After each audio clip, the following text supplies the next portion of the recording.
Hi, I'm Jessica and this is Your Brain on Quilts. Harold, are you ready to quilt? Is it quilting time? You want to do some quilting, Harold? We're going to get started on some square blocks and we'll look at the 4-in-1 half square triangle method. So I want to cut out my half square triangles first.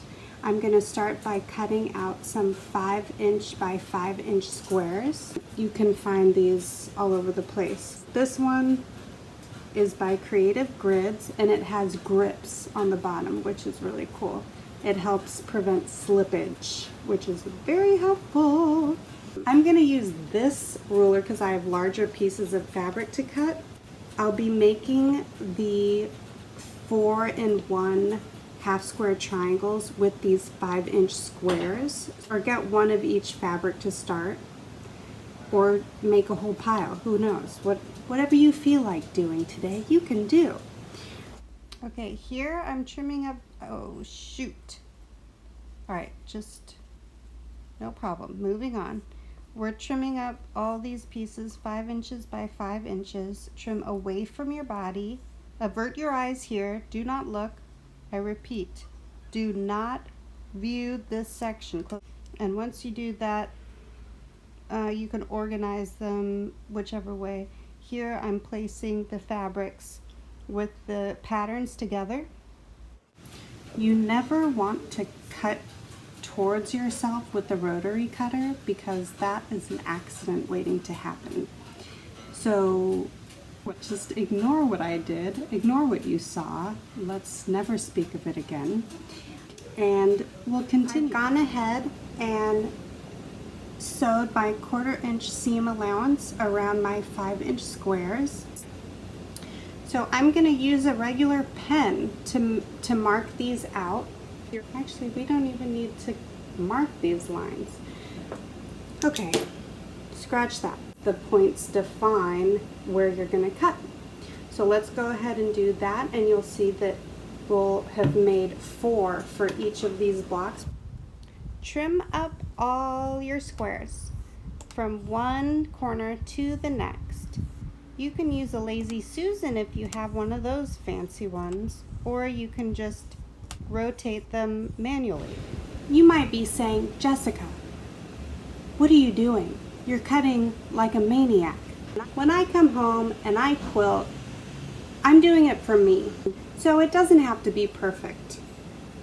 I find that just stitching and cutting and putting things together like a puzzle and making interesting shapes with really pretty fabrics and colors and things like that, that's what brings me joy.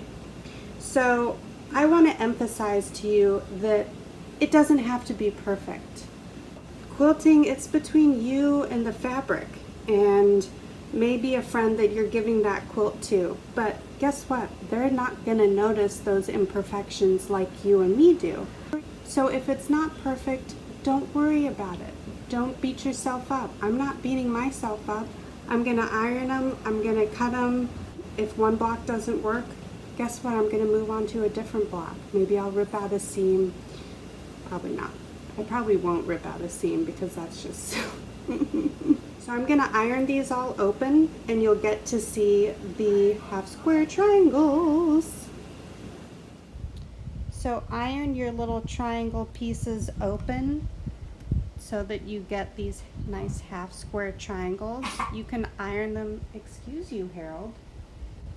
You can iron them to the dark side, or you can press open the seams. I just find that takes a little longer. So these I kind of just iron on top of each other and no worse for the wear. All right, so now we've got all our half square triangles cut out. Got quite a lot. These, some of these, and these guys, all right? Whoever it is that's quilting your quilt by hand or by machine is going to appreciate these being clipped off before the final stitcheroo. So we're going to trim those down, and then I want to measure these and figure out how big of a square to make blocks.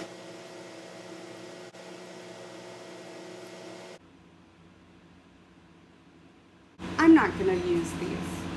Personally, I will not be using these. These will be going in the garbage, and I'm okay with that. Okay, now that I have all my dog ears trimmed off, I'm going to measure out these squares and see how big they are. 3 1/8, 3 1/4, 3 1/8. I would just cut these all down to 3 1/8 square. That's what I'm going to do. And then, because that's my lowest common denominator, math, then I'll be able to cut out squares that end up the same size, and we can play around with that when we get there. I've got together some 3 1/8 squares, and now you'll start to see, we can play around with these and see the difference between working with just squares and then see what it looks like adding in some half square triangles. So let's see what that looks like. Okay, she's got some squares, some pink squares, some blue squares, a little chartreuse or limey olive green type looking square. It's all right. Now, what's she doing here? Okay, we've got like kind of a stripe effect going. Not bad. That's all right. Yeah, I'm okay with that. Cool. What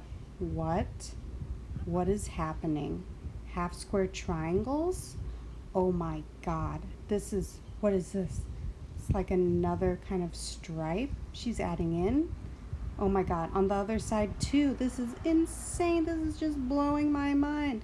What is happening? Oh my God. It looks like a little candy. Like a little candy thing. What's happening now? What is this? Oh my God, it's like a little Pac-Man. It looks like two Pac-Mans, and they're just gazing into each other's eyes. So you can see, just by adding half square triangles into the mix, you get so much more variation. I like the 4-in-1 method a bit better than the 2-in-1 method. And I'll tell you why. It's because you get 4-in-1 instead of 2-in-1. And that seems pretty cool. Time efficiency is good. These started as 5 inches squared. I sewed around all the way, cut them up on the diagonal, and then ironed them out, measured them, and they were 3 1/8 was the smallest measurement. Some were 3 1/4, but if I made 3 1/4, then not all of my half square triangles would fit. So some of those I have to trim down. That's okay. I'm okay with that. I really am.